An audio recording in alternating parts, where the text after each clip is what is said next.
And we're back. Sorry, we went to a sudden break. Sometimes, people in your house just restart your internet when you're unaware that's going to happen. So that's why we went to a sudden break.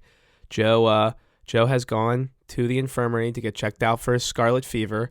So I will finish the recap right here of the fantasy matchups, and then we'll go right into the Sunday recap as well as the Thanksgiving Thursday night football previews. Buckle in for the next, 30 minutes or so. It's the Testoni show. So right where Joe left off, we have Derek Titano picking up a victory. He will go to 8-3. He beats Jake Wills, who is still on a terrible losing streak. Jake Wills' team, he's still got Elijah Mitchell, Brandon Ayuk, and Fred Warner of San Francisco to go on Monday Night Football, sitting at 98 points. But Derek Titano would not be denied this week, 187. And, it was big weeks from Travis Kelce. Another big one, 3 touchdowns. Josh Palmer, he gave a start to, even with Mike Williams and Keenan Allen coming back. Obviously, if you look back, Mike Williams gets hurt, but Josh Palmer looked pretty good. And then Devin Singletary gets another rushing touchdown. Didn't have any the entire year, now 3 in the last 2 weeks. Justin Fields was good again. Not great, but good. Paris Campbell, 11 points. His defenders, and then obviously when you have 22 points from your kicker, obviously things are going well for you. For Jake, everyone kind of did a decent job. Pat Freiermuth has looked good. Gabe Davis, kind of 11 points, not his best day. Eckler, 18, pretty solid. And Lamar, 15. Not killing you. No one really killed Jake, but it was just a very good performance from Derek. So he'll go to 8-3. Will's now 5-6. The next matchup, Sam Smith gets a win. He is now 6-5 over Andy, who I desperately needed to lose. There's a battle for last place between Spano, Andy, and myself are on. This one got real close, but still Christian McCaffrey to go tonight, and Sam has a 2-point lead. So barring disaster, like a fumble and done for the game, several negative points for McCaffrey, he will hold on and win 137-135. Andy goes to 3-8, Sam to 6-5. Good days from Amari Cooper. Neutral site Amari Cooper cannot be stopped. Christian Watson, 21 points. Besides that, pretty standard. You got 24 points from a linebacker, but everyone else kind of did their job. And then on Andy's side, a decent week. Everyone did okay. Jonathan Taylor, 16. Dak had a good week with 22, and then his kicker had 23. It was the week of the kicker out of nowhere. Devonta Smith, 13, but just not in the cards for Andy this week. And even his bench had a solid day, but, it's tough. I know how it feels, Andy. And then let's go on to the 3 matchups that haven't been decided. We'll just start with mine. I'm probably going to lose this week. So I'm trailing by 10. I have James Conner left, but Jackson does have Jimmy Garoppolo and George Kittle left. Jackson probably going to go on to 10-1. I'll probably drop to 3-8. Down to Foreman, 2 points. That's what killed me. Kadarius Toney, big old goose, not fun. And then Kirk Cousins, 2.2. Not a lot to say about there. On Jackson's side, Derrick Henry started the week off great. Josh Jacobs, 20 points. Besides that, nothing really special. Obviously, he's got 2 more guys to go, but really just not a good fantasy week from either of us. But Jackson will hold on to get his 10th victory of the year. Another matchup that's, still up in the air. Looks like it will be Andrew Atkins, who's favored right now. He trying to go to 6-5. Bryce would drop to 4-7 if he loses this one. Bryce at 95 points. He has Dre Greenlaw, a linebacker, left for Atkins, who leads by 7 points right now. He has Deebo Samuel, so should be in control. Killer for Atkins, really. His kicker had -6 points. Everybody else did okay. Chubb, obviously, with a down week with 9.7. And DJ Moore not doing well, but Daniel Jones was good. David Montgomery was good. And Chris Olave was great. For Bryce, Patrick Mahomes. It starts there with 28 points. Besides that, a lot of duds. Mike Williams, MVS, not good. Melvin Gordon's on this list. By the way, should have been mentioned, Melvin Gordon was DFA'd. He was waived today. So he's no longer on the team. He's going to have to look to replace that. But, yes, that was the matchup. And then the final matchup that has not been decided. Oh, boy. It's Spano at 3-7, and I really would like him to lose for my sake. Trying to go to 4-7. He leads 101-81 over Soups and Sammy's. Tyler Campbell, Soup, and Sam James. So this is the scenario. This is the closest one we got here. Sitting at 101, he's completely done, is Spano. The big gay from Jamal Williams. Besides that, not a lot to go around here. Duds from Kenyon Drake, Damian Pierce. It was a bad day from Josh Allen. So really riding the Jamal Williams game, and then trailing currently by 20 points. DeAndre Hopkins is the saving grace on Monday Night Football in Mexico City. Ooh, it could be anyone's game. Obviously, D-Hop very capable of a 20-point game. So a good day from Jalen Hurts, but really duds from Miles Sanders, Dalvin Cook, David Njoku had a bad day. Darnell Mooney with a solid 13, and Amon-Ra 15. But those are the fantasy matchup recaps. A lot of stuff still in the air. We'll see where it goes. If I had to be honest with you, I think the favorites will hold out. I really would like, please, Sue, please, D-Hop, I need you to beat Spano to keep both Spano and Andy at 3 wins, which would help me in the race to get out of the basement. Obviously, do not want to lose. So that was our fantasy matchup recap. Well, here we go. The Sunday recap, solo edition with me. So we'll start with the Panthers and Ravens. We can be real quick with this one. It was a boring game offensively. Both defenses, I guess you got to give the credit to Carolina. Both defenses did a lot. I would say more the Ravens offense is just not very explosive right now. They just grinded it out. They were a better team. As a Ravens fan, I didn't really wasn't worried they'd lose a game because Carolina could not do anything. Baker Mayfield, 2 picks, no touchdowns. Foreman got 11 carries, 24 yards. Still the main guy in the backfield. Terrence Marshall had a couple big plays, but nothing out of the receiving game. And then obviously the one thing to look at here, Andrews obviously 6 for 63 in his return, no touchdown. But DeMarcus Robinson, 9 for 128. You got to go pick him up because no one else is catching footballs. Devin Duvernay, who was the other guy to be the hot guy to step up, 1 catch for 3 yards. Can't be sent on that. Isaiah Likely, the tight end everybody liked, 1 catch, 1 yard. That's not going to do it. So DeMarcus Robinson will be a hot pickup. And then the backfield, Lamar had 11 carries for 31 yards. He scored the lone touchdown in the game. Kenyon Drake was not good. Ravens win 13-3. They're 7-3. Panthers now 3-8. Next game is a much better day for fantasy. We got the Falcons and the Bears. Falcons win 27-24. Atlanta now 5-6, still in the division race. Chicago 3-8. It was a pretty good day fantasy-wise for Fields. Not to the standard of before, but still pretty good.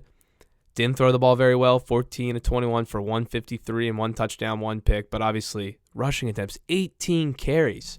Remember when Sam Smith was on the show a week ago saying Justin Fields wasn't going to run? 18 carries, 85 yards, 1 touchdown. David Montgomery, also a pretty good day, 17 for 67 and 1 touchdown.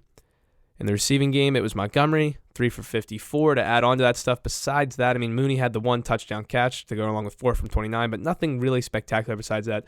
Chase Claypool. Thank you. Fuck you. Bye.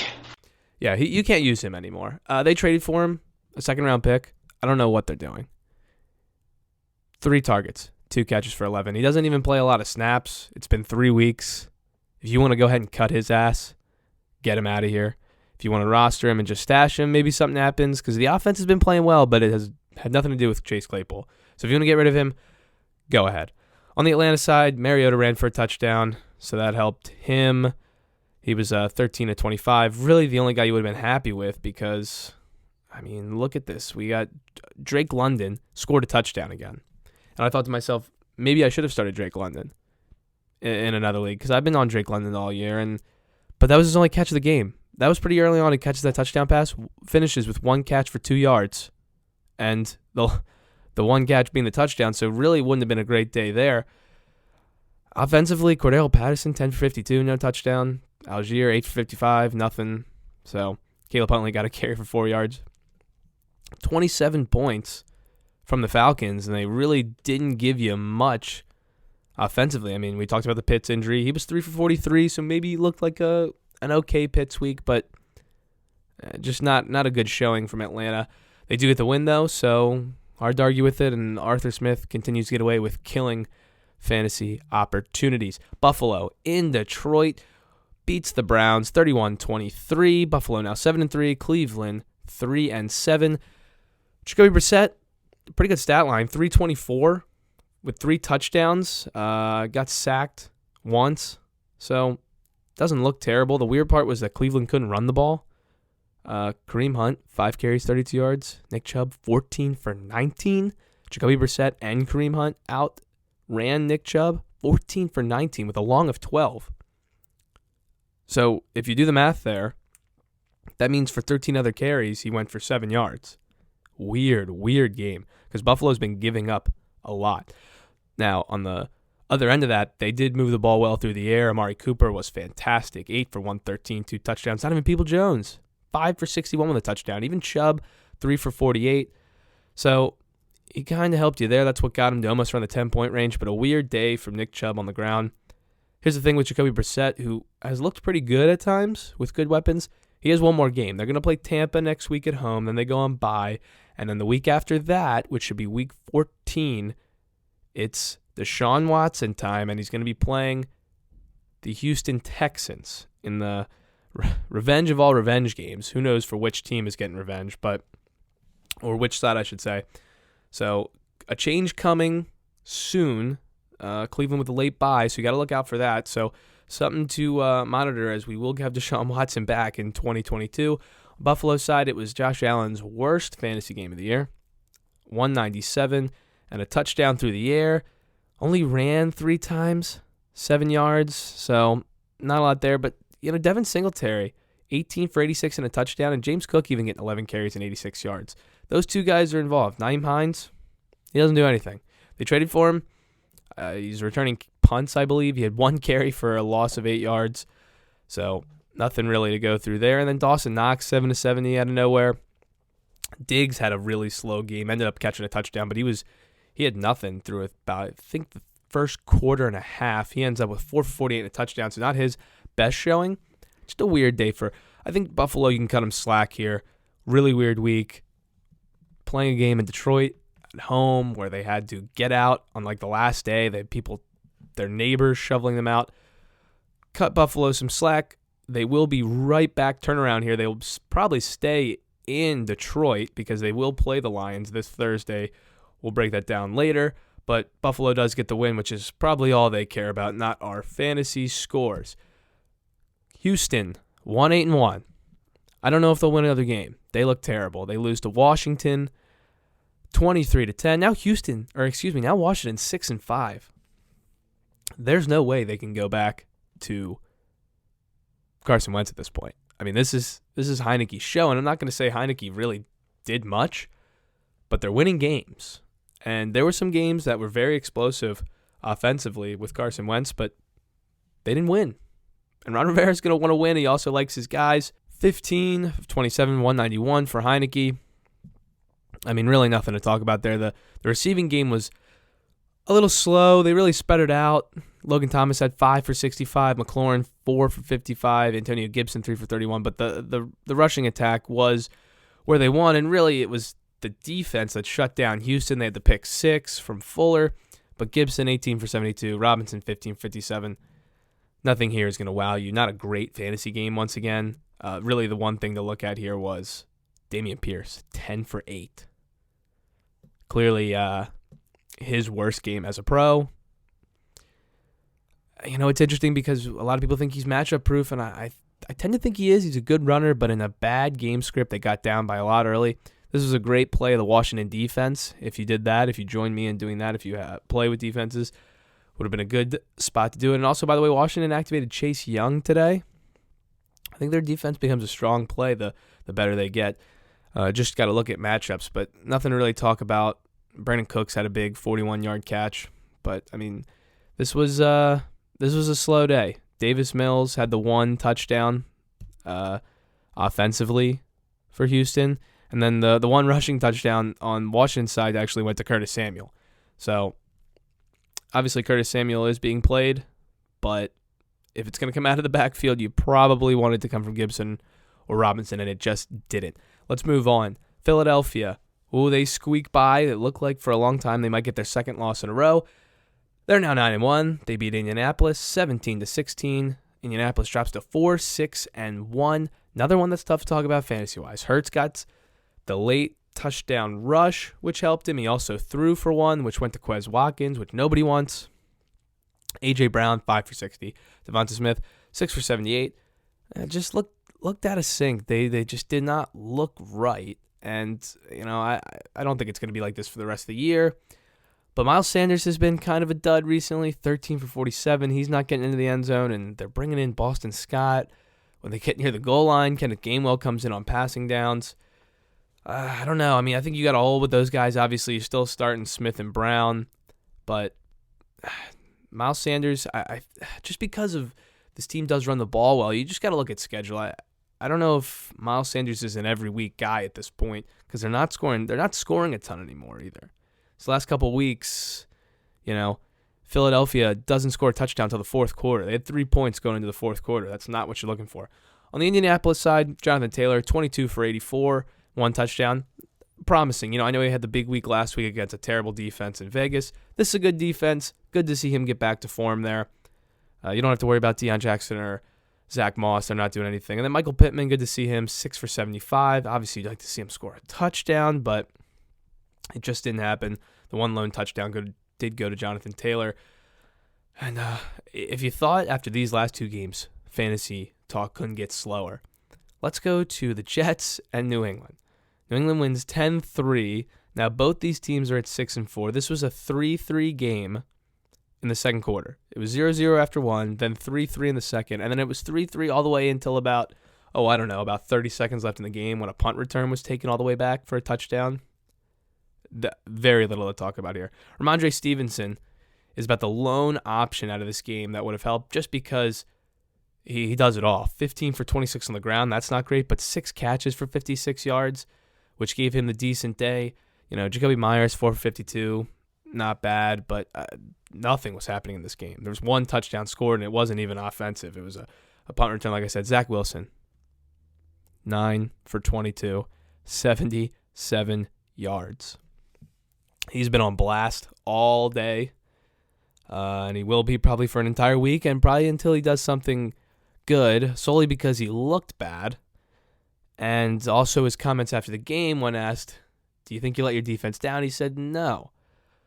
Oh, boy. Garrett Wilson, Denzel Mims, Elijah Moore, the 3 options, all of them 2 catches apiece.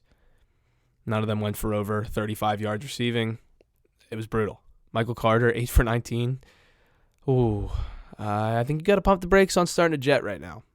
I think Michael Carter maybe in future matchups is about the only guy who I think has the highest upside, but good Lord, they are not looking good. I know they have a good matchup next week, so you probably will get them out there as they will be taking on the Bears, which you hope maybe this offense finds a little footing, but God, I think the best thing for fantasy for some of these wide receivers is everyone's hoping maybe Zach Wilson gets benched for Joe Flacco. I don't think Mike White would be too great, but Joe Flacco was throwing the ball a ton. And if the Jets are serious about making a playoff push, I know he's the guy. He was drafted second, but good old Jersey Joe is still waiting there, and he was slinging it to start the year. So maybe give Flacco a chance. I think there's also give credit to both defenses. I think these are 2 upper-tier defenses, but the New England offense continues to be Ramondre Stevenson is the only guy who's a lineup block every week. I don't really trust anybody else. Jacoby Myers can have some good flex ability, but I'm not looking forward to it. Our next matchup, the Saints. They win 27-20 over the broken LA Rams. New Orleans now 4-7. The Rams are 3-7. And they've been dead for a while, but the defending champs are officially done. Matt Stafford, concussion. He did throw 2 TDs before he left. If you gave him a chance, that means he definitely outscored Kirk Cousins. But it was the Atwell, 1 catch for 62 yards. And Allen Robinson, if you were looking to play someone because you're maybe down Cooper Kupp or so, you were taking that opportunity with Cooper Kupp out, it didn't kill you. 4 for 47 and a touchdown. I mean, I think you'll be pretty happy with that from Allen Robinson. In the running game, it's a mess. I mean, Darrell Henderson, 2 for 9. And The Undertaker is back. Cam Akers, 14 for 61. Kyron Williams, 7 for 36. I mean, good luck if you want to roster one of those guys. I'm sure a lot of people probably have Kyron Williams. He was a good guy. A lot of people are stashing. Hopefully he would be something coming back. But, it is not looking good in LA. And even if you do get one guy who maybe breaks away and takes a lot of carries, how much scoring opportunity is that going to be? This Rams team without Cooper Kupp is even worse than they were with him. And that's when he was carrying the entire team. On the New Orleans side, we trash Andy Dalton as much as we can. And, of course, he comes out and throws for 3 touchdowns. Olave was one of them. He is so fun to watch. Chris Olave, 5 for 102 and a touchdown. And Juwan Johnson, I gave him a mention last podcast, and I think Sam Smith thought he was a wide receiver somewhere else, but 3 for 47 and a touchdown. He scored a touchdown, I believe, 4 times in the last 5 games. So he's a tight end that's pretty much got to be picked up and started at this point because it's such a thin position. Jarvis also scored. Maybe keep an eye on him. I don't know. It's good to see Jarvis back and being an impact player, but just 3 catches on 4 targets. Kamara, not a great day. Still had the receiving baseline. New Orleans does win. So let's go on to our next matchup. And the Giants, this is the one I called. I said Lions are going to win this week, and they did. They actually beat the brakes off the New York Giants. 31-18. Detroit now 4-6 and in sole possession of second place in that division. A division where every single team has a negative point differential. Even the 8-2 Vikings. Giants, they now sit at 7-3. Like we said, they lost Wan'Dale Robinson, which was such a bummer considering this was finally the breakout. 9 for 100. We'll see if they get Odell in there. Darius Slayton probably steps up as a number 1 now. He was 5 for 86, and he's kind of been a dart throw these last couple weeks where he'll maybe have the big play touchdown. Daniel Jones, I think he's going to be a fringe spot start just because of the rushing ability. And he threw 2 picks in this game, but he threw for 341 and a touchdown and also ran in one, 7 for 50. Real dud from Saquon. Very, very weird dud from Saquon considering that it was against the Lions defense, but it just wasn't there. And, if you go down the list of names in the New York wide receiving, I think Slayton is the guy. Richie James, Kenny Galladay, Isaiah Hodgins. This is not a good wide receiver room. So unless they make a change, Darius Slayton, I think, needs to be rostered. I don't know about necessarily started, but definitely needs to be rostered. For Detroit, 3 touchdowns went to Jamal Williams. 17 carries, 64 yards, 3 touchdowns. All of them were, 2 of them 1 yards, or a 1-yard touchdown. The other one was about 3 or 4 yards. And then DeAndre Swift, 5 carries, 20 yards, a touchdown. He is unbelievable. DeAndre Swift also had 3 targets, caught all 3 of them for 12 yards. This guy continues to blow out the waters with his points per touch. Just imagine if he was used as a starter. That's just a novel idea. I don't think that would ever be thought of in a million years, making a guy who was a second-round draft pick a starter. I digress. Amon-Ra St. Brown, 7 for 76. Slow day. Didn't score a touchdown. They got down inside the 5 a bunch, and they just decided to pound the rock. So not a terribly great day for him, but still didn't kill you with what you got. The next game is hilarious to me. The Raiders beat the Broncos 22-16. Raiders 3-7. Denver now 3-7. So, a couple things I want to highlight for the Raiders. There's only 2. Actually, I'll give 3. Derek Carr, give him a shout out. 307, 2 touchdowns. Kind of hoping he finds his form. I want him to be fantasy usable for the rest of the year. I like Derek Carr. He's been dealt a tough hand the last couple of years. But really, the 2 guys you got to throw out there. Josh Jacobs took every single carry. Not a single player got another carry. 24 for 109. And then Josh Jacobs, 3 for 51 in the passing game. Excellent. Devontae Adams, 7 for 141 and 2 touchdowns, 13 targets.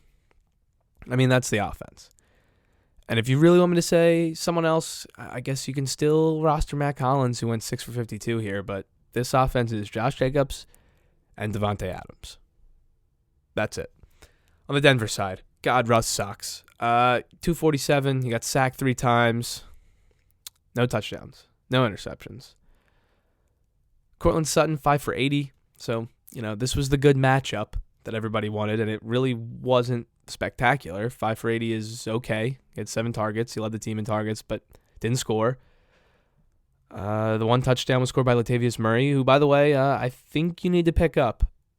Solely because he led the backfield in carries. 17 for 49 a touchdown, but Melvin Gordon, who went 8 for 31 and fumbled, he didn't lose it, but he did fumble. He was cut today. So he no longer plays on this team. Chase Edmonds, I believe, got hurt. So he's probably going to miss some time. And, they'll bring someone else up. But Latavius Murray is the guy now. And it's not a great offense, but when it gets this late in the year and you need some running back help, Latavius Murray is definitely a guy that needs to be picked up. If he's not already on a roster, maybe somebody cut him loose because of the bye week and the uncertainty in the backfield. Well, Melvin Gordon's gone. So Latavius Murray has got to be the guy. Vegas wins. Now let's go to one that really hurts because Kirk Cousins, oh boy. Kirk Cousins in a loss, 40-3. The Cowboys win. They're now 7-3. Minnesota, big trap game. Coming off that real emotional win in Buffalo. They're now 8-2, and Kirk went 12 of 23 for 105, sacked 7 times. Oh, Nick Mullins came in and cleaned it up. Never a good sign when your quarterback's sitting at 2 fantasy points and they decide to pull him for the fourth quarter because it's just that out of hand. Dak Prescott, good day for him. Dalvin Cook, a bit of a dud. But, I mean, if you could look at this entire offense, there was no time to throw the football. So they were in a negative game script. So Dalvin Cook, 11 for 72. That's great. But when the offense has nothing to do and you're trailing the entire time, it's not going to be a good day. Likewise, Hawkinson went 5 for 34. TJ Hawkinson, go get him. This guy's been nothing but involved in this offense, and obviously not every day they're going to get blown out. Justin Jefferson, 3 for 33, a brutal day. We know he's dealing with turf toe, but I wouldn't be too worried about these guys. It was just a bad day. A horrible, horrible day for the Minnesota Vikings, and the entire offense suffered. And likewise with the Cowboys, slower days from CeeDee Lamb, 545, and Dalton Schultz, 3 for 22, but this team got up so big that there really wasn't a fourth quarter that any starter saw. It was Tony Pollard and Zeke Elliott, who both split 15 carries. Pollard, 80 yards. Zeke, 42. Zeke ran in 2 touchdowns, and Pollard caught 2 touchdowns, 6 for 109 through the air. It was their show. And Cooper Rush even got into this game. So by the end of the game, in the fourth quarter, when you got Cooper Rush and Nick Mullins playing, I don't think too many starters are getting their fantasy chops in. So this leads us to our final 4 o'clock game. It was Pittsburgh. It was Cincinnati. And, I picked Pittsburgh to win this one. They didn't do it. And Cincinnati looked good again. They win 37-30. And really, it was further than that. Pittsburgh scored late to try to make it a closer game. It was closer in around, I believe, the beginning of the fourth quarter, but Cincinnati did pull away towards the end. Cincinnati now 6-4, Pittsburgh 3-7. Looking like Mike Tomlin might get that first losing season of his career. Najee Harris, 20 for 90, 2 touchdowns. Sam Smith, what do you think? Because this guy has done nothing but athletic things since you've really put him down. George Pickens, 4 for 83 and a touchdown. Pat Freiermuth, 8 for 79. That's great for a tight end. I'm looking for Deontay Johnson, and 5 targets, 4 for 21. Stop playing him. On the Cincinnati side, Burrow threw 2 more picks, but he did throw 4 touchdown passes. And 3 of them were to Samaje Perine, which no one expected. Joe Mixon obviously got hurt, but 7 for 20, not a great day. And then T. Higgins, 9 for 148, just what you want. Hopefully Jamar Chase returns soon. It was a bad day for Hayden Hurst, which I really thought he would probably be more involved, but he's kind of taken a dip these last couple weeks. Just 2 for 28. Boyd was quiet. So, weird day when your backup running back scores 3 touchdowns through the air. But what are you going to do? The Bengals win. And that leads us to the Sunday night game where the Kansas City Chiefs, they got their second victory of the year against the Chargers. They sweep them. They're now 8-2. The Chargers fall back to 5-5. The only good thing really for the Chargers is we got to see Keenan Allen return and play his first real full game of the year. 5 for 94, even though he's on a snap count. But as of right now, no setbacks. He'll be playing. We already talked about Mike Williams plenty. Just 1 for 15, and then obviously got hurt on that. So kind of hoping maybe he takes another week or 2 off and gets back to full strength for around the playoff time of fantasy. But it sucks because if that was the first, it was just kind of a catch. He went up, came down on it, and he got hurt. So it really made it look like he wasn't ready to return. Unfortunate. You keep starting Palmer. while he's gone, because Palmer, 8 for 106 and 2 touchdowns. He's obviously had some duds where you thought he'd be better, but maybe Palmer does better in the number 2 spot and not in the number 1 spot, right? Because Palmer's been playing a lot of these games with no Keenan and Mike Williams. Maybe with Keenan here, takes a little attention, takes the number 1 guy off Palmer, because I think that could be a little better. I think Palmer's first big touchdown catches when both Williams was still there and Allen were there. Now just Allen and Palmer, I think you got to start him, hold on to him. Austin Eckler, 19 for 83 and a touchdown. Just another day at the office for Austin Eckler. On the other side, it's Travis Kelce, 6 for 115, 3 touchdowns. That's just Travis Kelce. This guy just defies all odds. He's the best tight end. Nothing more to say. Kadarius Toney, he sucked. He fucking sucked. And he left the game with a hamstring injury. And he had 1 target. So, excuse me. I thought he didn't even get a target. He had 1. I don't think he had 1 on anyone else until Juju comes back and McColl, because MVS, 1 for 18. Thank God. Isaiah Pacheco, 15 for 107, like I said. CH got hurt. And, Edwards-Helaire really was phased out about a week and a half ago. Maybe even 2 weeks. And now he gets hurt. I really don't see where he comes back. They'll be making a decision after this year on his 5th-year option. They will not pick that up. And I don't think he'll be a Chief too much longer. They'll probably hold on to him for the next year, just his body, but there's nothing to talk about with him. Isaiah Pacheco is a much better runner. Jerick McKinnon is a much better pass catcher. That's going to be the future here. Clyde Edwards-Helaire, until an injury happens to someone else that gives him a role, useless. And Patrick Mahomes, by the way, was pretty damn good. 329 and 3 touchdowns. So that was the Sunday recap. And I promise you guys don't have to listen to me too much longer, because all I have to do now is go through Thanksgiving Thursday night football. We got 3 games to go over. I'll try to make it quick. Buffalo at Detroit is the early game on CBS. So starting at 12:30. Maybe you just get to the place you're about to have Thanksgiving at, and maybe you're just eating some snacks while you watch Buffalo probably put a beat down on Detroit. It'll be their second game in that building in 5 days. Should be a great fantasy game.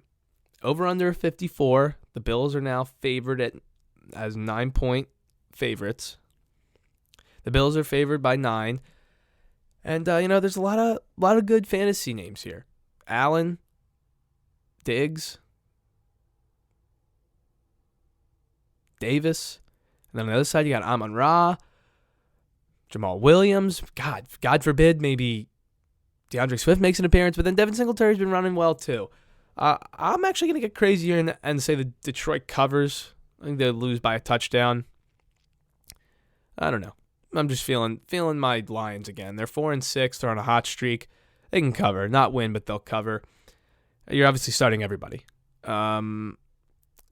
Probably not Jared Goff. And tight end wise,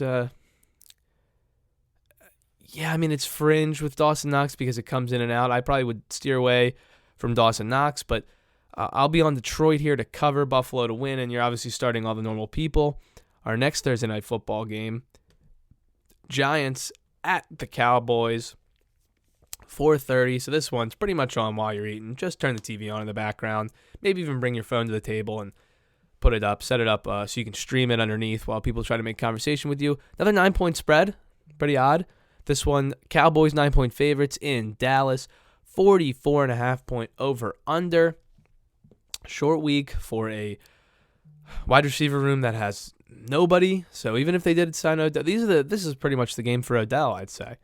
Maybe the winner takes Odell, but he obviously won't be involved in either of these teams. You got to fire up both running backs for the Cowboys. Pollard and Zeke both in play. CeeDee Lamb, of course. Dalton Schultz, yes. I really wouldn't go anywhere else receiving-wise. No.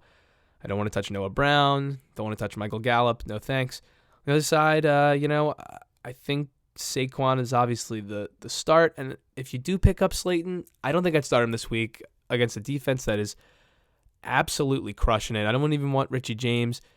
I think you pick up Slayton, but you don't start him. I mean, we saw what Trayvon Diggs has done. He's become a much better corner this year. I think well-rounded, obviously. Not as many interceptions, but he's doing a good job not giving up the big plays. I think Dallas covers here and blows out the Giants. And, Saquon's the only guy you're going for on the New York side. For the Dallas side, you can fire up more people, but stop at CeeDee Lamb when it comes to wide receivers. And that leads us to our final game Thursday night.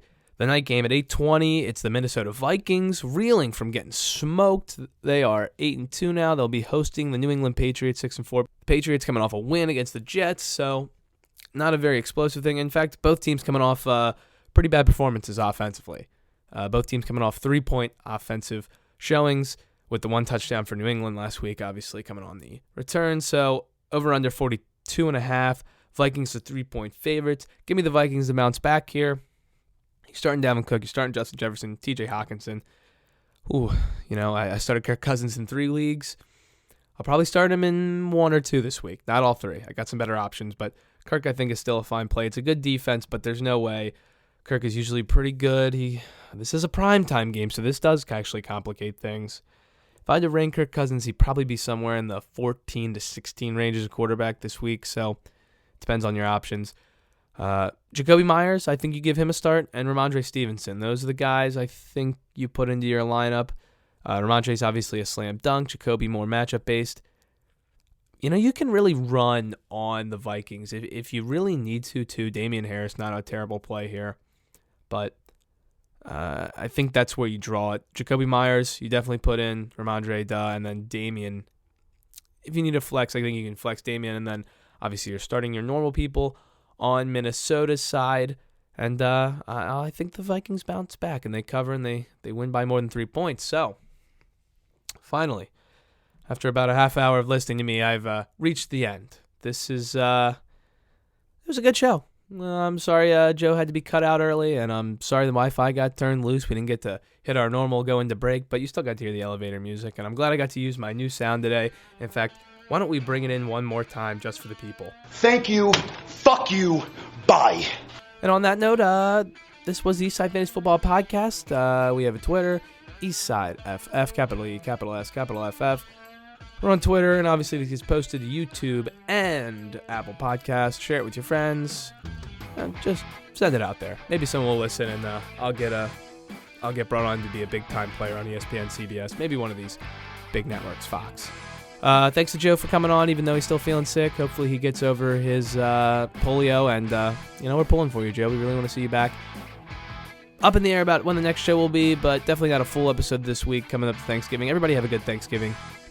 Joe Briner, who's no longer here, I'm Nick Testoni. Thanks for listening.